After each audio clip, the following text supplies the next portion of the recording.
সীমান্ত যারা আমাদের ভাইদেরকে বোনদেরকে মেরে ঝুলিয়ে রাখে, তাদের আশ্রয় এবং প্রশ্রয়দাতা পৃষ্ঠপোষকতা দিচ্ছে ভারত।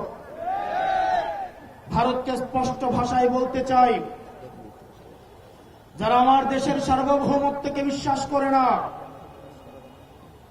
যারা আমার দেশের সম্ভাবনাকে বিশ্বাস করে না, যারা ভোটাধিকারকে বিশ্বাস করে না, মানবাধিকারকে বিশ্বাস করে না, যারা এই দেশের সন্তানদেরকে বিশ্বাস করে না, আপনারা যেহেতু তাদেরকে আশ্রয় প্রশ্রয় দিচ্ছেন, কথা স্পষ্ট করে বলে দিতে চাই, ভারতের যারা সেপারেটিস্ট আছে বাংলাদেশে আমরা তাদেরকে আশ্রয় প্রশ্রয় দিয়ে যে সেভেন সিস্টার রয়েছে সেটাকে বাংলাদেশ থেকে, ভারত থেকে আলাদা করে দেব। দিল্লিতে বাংলাদেশের হাইকমিশনারকে তলব করেছে ভারত। ঢাকায় ভারতীয় হাইকমিশনে তথাকথিত নিরাপত্তা হুমকি এবং কয়েকজন বাংলাদেশি রাজনৈতিক নেতার ভারতের বিরুদ্ধে উস্কানিমূলক বক্তব্যের অভিযোগ তুলে এর প্রতিবাদ জানাতেই এই তলব করা হয়।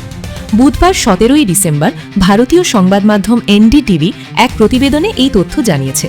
প্রতিবেদনে বলা হয়, ভারতের পররাষ্ট্র মন্ত্রণালয় দিল্লিতে নিযুক্ত বাংলাদেশের হাইকমিশনার মোহাম্মদ রিয়াজ হামিদুল্লাহকে তলব করে তাদের আপত্তির কথা জানিয়েছে। এনডিটিভি তাদের প্রতিবেদনে উল্লেখ করেছে, মূলত বাংলাদেশের জাতীয় নাগরিক পার্টি বা এনসিপি নেতা হাসনাত আবদুল্লার একটি বক্তব্যের জেরে এই তলব করা হয়েছে। প্রতিবেদনে দাবি করা হয়, বাংলাদেশের 55তম বিজয় দিবস উদযাপন অনুষ্ঠানে দেওয়া এক বক্তব্যে হাসনাত আবদুল্লাহ মন্তব্য করেছেন, সেভেন সিস্টার্সকে ভারত থেকে আলাদা করা হবে। এই বিষয়ে ভারতের পররাষ্ট্র মন্ত্রণালয়ের পক্ষ থেকে একটি বিবৃতিও দেওয়া হয়েছে। সেখানে বলা হয়, ভারত আশা করে বাংলাদেশের বর্তমান অন্তর্বর্তীকালীন সরকার অভ্যন্তরীণ আইন শৃঙ্খলা বজায় রাখতে এবং শান্তিপূর্ণ পরিবেশ নিশ্চিতে প্রয়োজনীয় সব পদক্ষেপ গ্রহণ করবে।